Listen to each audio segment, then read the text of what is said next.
Hello friends, I am Chevee. Welcome to my shed. Welcome back to the shed. We are finally back in West Virginia, back home, and back to reality, back to real life. And I have so much to talk about last week.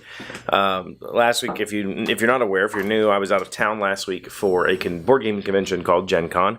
I work for a Polish publisher, and we were there selling our newest released First Martians, which went over very, very well. We sold out at the show. We had a huge event.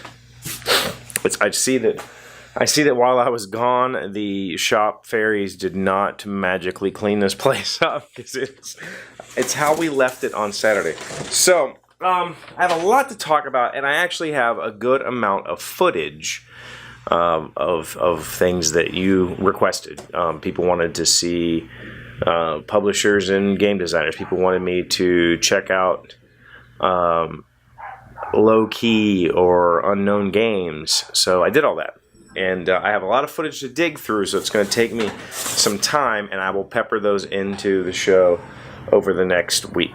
But for right now, I just need time to decompress and spend some time with the girls. So right now we're just gonna unpack the box. Right, this is a thing that happens at all of these shows. Is I come home with stacks of new games, and as somebody who loves board games, this isn't necessarily a problem.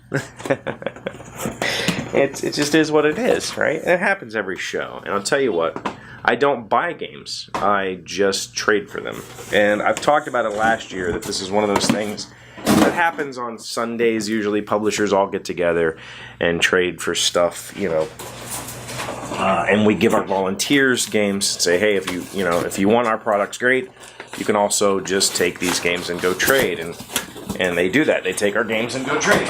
So I ended up getting quite a few things, as you might see, that I know very little about. Oh, hey, there's our First Martians. These actually are the demo copies. I brought these home for spare parts, because I also do spare parts replacement for the U.S. So if you need any parts for Portal games, you can email me. And this. I'm missing one, and I realized that yesterday evening, as we had packed out, I went and purchased a game and then it vanished, so I think one of the volunteers kept it. That's fine. It doesn't bother me in the least. I just wish I'd have had a chance to play it first. But these are all the things I picked up, and like I said, I didn't buy any of these.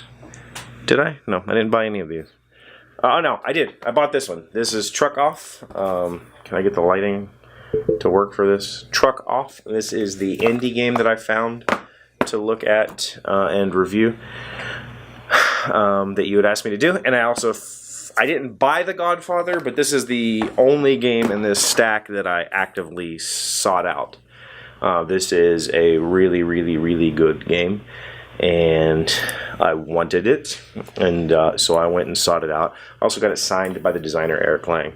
So this is kind of the I guess the reward. The reward for doing these shows is coming home with new stuff and sharing it with friends. And that's not all. Like, when I go to these shows, this year specifically, it was very, very hot in Indianapolis. We stayed a long way away from the convention center, and it was very tiring and exhausting to go back and forth. But it as hard as work as it was, my body is extremely tired and sore all over still. It recharges me for a very long time. Just the energy of meeting all the fans. I met a lot of you. I met quite a few people who came and said, thanks for doing what I do. And I had one person come and say, thanks for being so open about depression and anxiety. And, that means a lot to me, because we hide it like it's something to be ashamed of. And I'm tired of that, right? So I get recharged, I get energized, but I do want to address the depression and anxiety that happens after a convention. I talked about it last year.